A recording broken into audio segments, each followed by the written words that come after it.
जी news प्रस्तुत करता है टाइम मशीन। 75 वर्ष के युवा भारत की अनकही अनसुनी दास्तां अदिति त्यागी के साथ। नमस्कार, मैं हूं अदिति त्यागी और टाइम मशीन में आपका स्वागत है। आज हम जाएंगे 1954 में, यानी आज से 68 साल पहले के हिंदुस्तान में। ये वो साल था जब जवाहरलाल नेहरू का एक फैसला उन्हें अनगिनत ताने दे गया। नेहरू ने उस वक्त सैकड़ों चीनियों का पेट भरा था, उन्हें चावल खिलाए थे। ये वही साल था जब किसी भी धर्म या जाति में शादी करने की छूट देने वाला कानून बना और प्रेमी जोड़ों ने आजाद हवा में सांस ली। ये साल एक हादसा भी लेकर आया। आप टाइम मशीन में देखेंगे कि कैसे कुंभ में भगदड़ मची और सैकड़ों भक्त मारे गए। ये सब हुआ था एक नेता के दौरे की वजह से। ये साल अभिनेता दिलीप कुमार के एक खास दाग का भी है, जिस दाग ने उन्हें बड़ा सम्मान दिलाया। ये साल फुटबॉल में पाकिस्तान को मारी गई हमारी किक का भी है। हैट्रिक की किक की गूंज आप सुनिए। इसी तरह पहली बार दुनिया ने देखा भारत का पहला मोगली बॉय। तो चलिए ब्लैक एंड व्हाइट की अनोखी दुनिया में आपको ले चलती हूं। यह है टाइम मशीन और साल है 1954।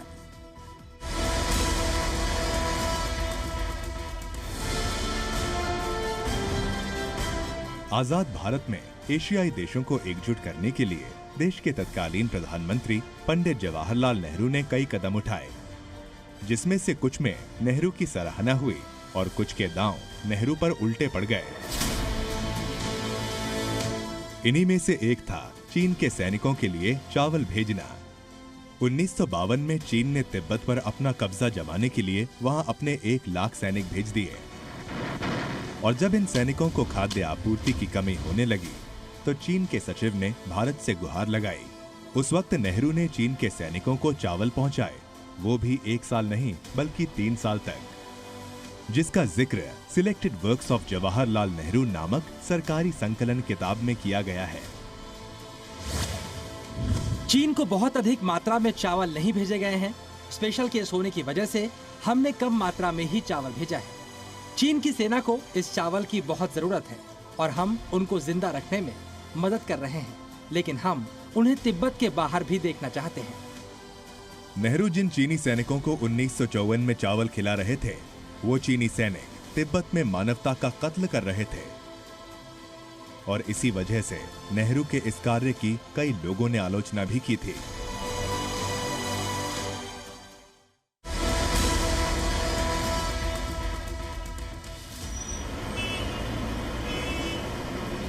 भारत के हर व्यक्ति का ये संवैधानिक अधिकार है कि वो जिस धर्म और जाति में चाहे शादी कर सकता है।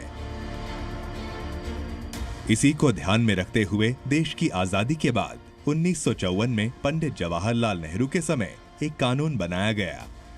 इसी कानून को स्पेशल मैरिज एक्ट 1954 के तौर पर जाना जाता है। इसे सिविल मैरिज एक्ट भी कहते हैं। इस एक्ट के अनुसार 2 अलग अलग जाति या धर्म के लोग आपस में शादी कर सकते हैं। अंतर धार्मिक और अंतर जातीय विवाह को रजिस्टर करने एवं मान्यता प्रदान करने के लिए बनाया गया। ये एक्ट शादी को विधि पूर्वक करने की अनुमति देता है। इस एक्ट के तहत किसी भी धार्मिक औपचारिकता की आवश्यकता नहीं होती। एक्ट में लड़की या लड़के किसी को भी धर्म बदलने की जरूरत नहीं पड़ती। इस एक्ट में विवाह के लिए किसी तरह का धार्मिक अनुष्ठान नहीं होता है, लेकिन इसमें विवाह का रजिस्ट्रेशन होना जरूरी है, वो भी कुछ शर्तों के साथ। दोनों पक्ष में से किसी एक का कोई जीवन साथी नहीं होना चाहिए। दोनों व्यस्क तथा अपने फैसले लेने में सक्षम हो। पुरुष की आयु 21 और महिला की आयु कम से कम 18 साल होनी चाहिए। 1954 में भले ही लड़कियों की उम्र 18 वर्ष थी, लेकिन साल 2021 में स्पेशल मैरिज एक्ट में संशोधन करते हुए लड़की की वैवाहिक उम्र 18 से बढ़ाकर 21 साल कर दी गई है।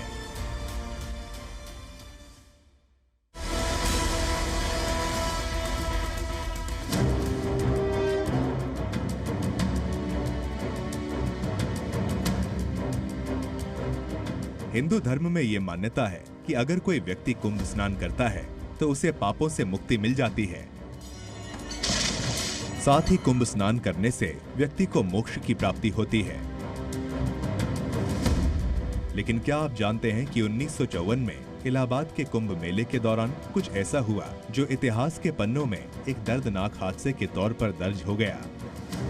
3 फरवरी 1954 यानी मौनी अमावस्या के दिन कुंभ मेले का आयोजन किया गया, जिसमें हजारों लोगों ने हिस्सा लिया था। आस्था के इस पर्व पर उस वक्त ग्रहण लग गया था जब वहां भगदड़ मच गई, जिसकी वजह से कुंभ में करीब 800 लोगों की जान चली गई थी। कुंभ में हुई इस भगदड़ के कई कारण माने गए। पहला कारण, सैकड़ों लोगों की व्यवस्था वाले कुंभ में हजारों लोगों का पहुंचना। दूसरा कारण, पंडित जवाहरलाल नेहरू का अचानक निरीक्षण करने आना। तीसरा, प्रशासन की तरफ से सही इंतजाम ना करना। कहा तो ये भी जाता है कि उस वक्त कुंभ में आए एक हाथी के बिगड़ने की वजह से भी भगदड़ मच गई थी। इस घटना का जिक्र प्रधानमंत्री नरेंद्र मोदी ने 2019 में कौशाम्बी की एक रैली में भी किया था। पंडित नेहरू जब आए थे, अव्यवस्था के कारण यहां भगदड़ मच गई थी। कुंभ के मेले में हजारों लोग मारे गए थे। हालांकि अब कुंभ के लिए जो भी इंतजाम किए जाते हैं उसे राज्य सरकार करती है।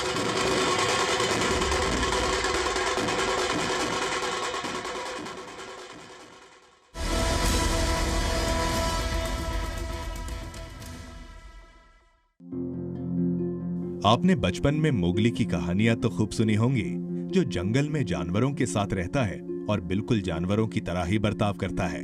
अगर हम आपसे कहें कि सन 1954 में एक ऐसा बच्चा था जो काफी हद तक मोगली से मिलता जुलता था, तो आप यकीन करेंगे? अगर इतिहास के पन्नों को पलटा जाए तो लखनऊ में सन 1954 की वो घटना आज भी लोगों के जहन में कई सवाल खड़े कर जाती है, जिसमें रामू नाम के एक बच्चे का जिक्र किया गया, जिसकी हरकत बिल्कुल एक भेड़िए जैसी थी। लखनऊ के 4 बाग रेलवे स्टेशन पर ट्रेन के डिब्बों में देखा गया रामू भेड़ियों की तरह आवाजें निकालता था। रामू 2 हाथ और 2 पैर होने के बावजूद भी जानवरों की तरह चलता था। ऐसा कहा जाता है कि 1 साल की उम्र में रामू को भेड़िया उठाकर ले गया था, जिसके बाद रामू करीब 6 साल तक भेड़ियों के बीच ही पला बढ़ा। रामू में मानवीय गुण विकसित करने के प्रयास किए गए, लेकिन 1968 में उसकी मौत हो गई। रामू के चर्चे सिर्फ देश में ही नहीं बल्कि विदेश में भी होने लगे थे। रामू को इंडियाज वुल्फ बॉय के नाम से जाना जाने लगा। रामू का जिक्र एक बड़ी विदेशी मैगजीन में भी हुआ था।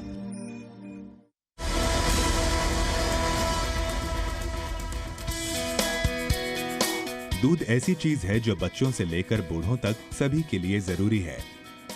दूध हमारे आहार का एक अभिन्न अंग है और जितना ये हमारी पोषण संबंधी जरूरतों को पूरा करता है, उतना खाने की कोई और चीज नहीं कर सकती।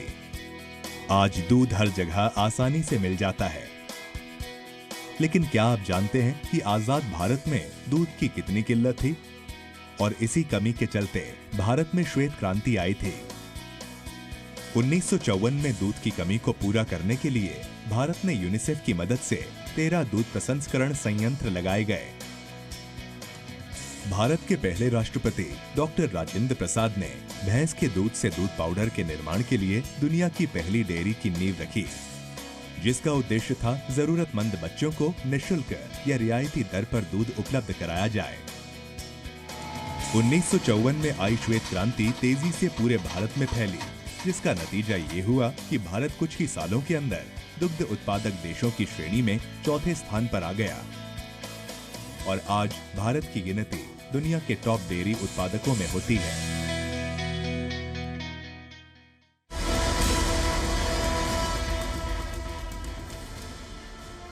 आजादी के बाद जो किस्से और कहानियां सबसे ज्यादा लोगों को पसंद आती थीं, वो भारत और पाकिस्तान से जुड़ी थीं।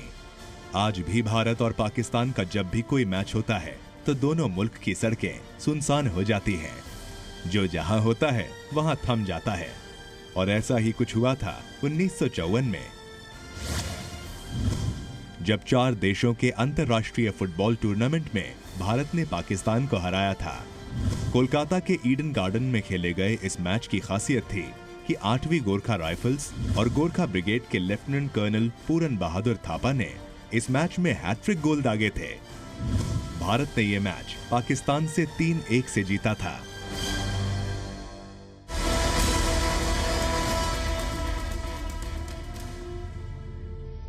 लोथल उस भारत की पहचान है जिस काल में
में निखारा जा रहा है।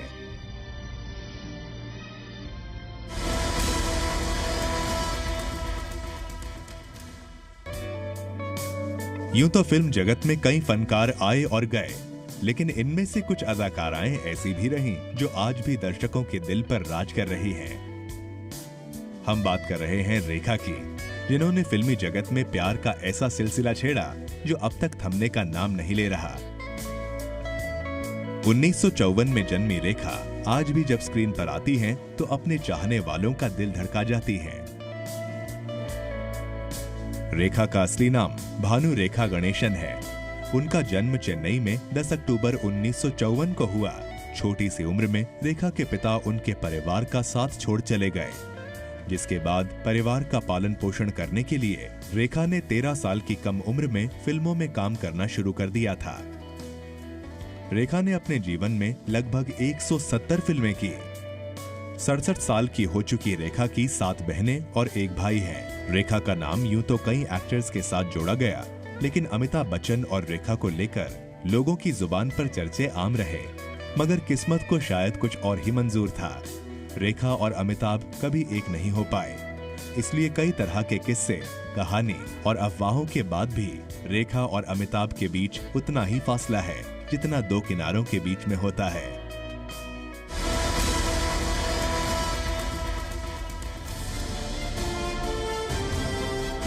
सिनेमा जगत में योगदान देने के लिए 21 मार्च 1954 से हर साल फिल्म फेयर अवार्ड की शुरुआत की गई। 1954 में मुंबई के मेट्रो सिनेमा में आयोजित एक छोटे समारोह में केवल 5 श्रेणियों में पुरस्कार दिए गए। समारोह के मुख्य अतिथि भारत में अमेरिकी राजदूत जॉर्ज एलन थे।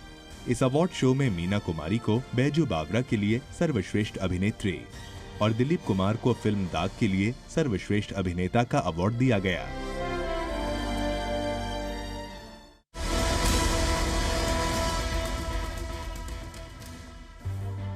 भारत रत्न, देश का सर्वोच्च सम्मान। ये सम्मान उन व्यक्तियों को दिया जाता है जिन्होंने देश के किसी भी क्षेत्र में असाधारण योगदान के जरिए राष्ट्र सेवा की हो। इन सेवाओं में कला, साहित्य, विज्ञान, सार्वजनिक सेवा और खेल भी शामिल हैं। इस सम्मान की शुरुआत 2 जनवरी 1954 को भारत के तत्कालीन राष्ट्रपति श्री राजेंद्र प्रसाद द्वारा की गई थी। उन्होंने डॉक्टर सर्वपल्ली राधाकृष्णन को पहला भारत रत्न दिया। डॉक्टर सर्वपल्ली राधाकृष्णन को शिक्षा के क्षेत्र में विशेष योगदान के लिए भारत रत्न दिया गया। अब हम आपको बताते हैं कि भारत रत्न मिलने वाले को और क्या-क्या सुविधाएं दी जाती हैं। भारत रत्न पाने वालों को सरकार से प्रमाण पत्र और तमगा मिलता है। भारत रत्न से सम्मानित लोग रेलवे में मुफ्त यात्रा कर सकते हैं। भारत रत्न पाने वाले शख्स को वारंट ऑफ रेसिडेंस में जगह दी जाती है, यानी उन्हें प्रोटोकॉल में सम्मानजनक जगह मिलती है। भारत रत्न से सम्मानित लोग विजिटिंग कार्ड पर सम्मान का नाम लिख सकते हैं। भारत की विदेश नीति की मिसाल देने वालों के लिए 1954 का ये साल एक आई ओपनर है। तिब्बत के दमन में जुटे चीन की मदद के लिए भारत सामने आया था, लेकिन इसी चीन ने बाद में भारत की ही जमीन कब्जाने की कोशिश की। पंडित नेहरू को काफी ताने सुनने को मिले कि आखिर उन्हें भूखे चीन के सिपाहियों को चावल खिलाने की क्या जरूरत थी। लेकिन शायद उस वक्त इंसानियत सियासत पर भारी पड़ी थी। ये वो साल था जब भारत 7 साल का हुआ था। भारत की आजादी के 75 साल के मौके पर जी न्यूज स्पेशल टाइम मशीन में कल चलेंगे साल 1955 में। Don't miss it. नमस्कार। Presenting B News app, available on Google Play and App Store. Download it now.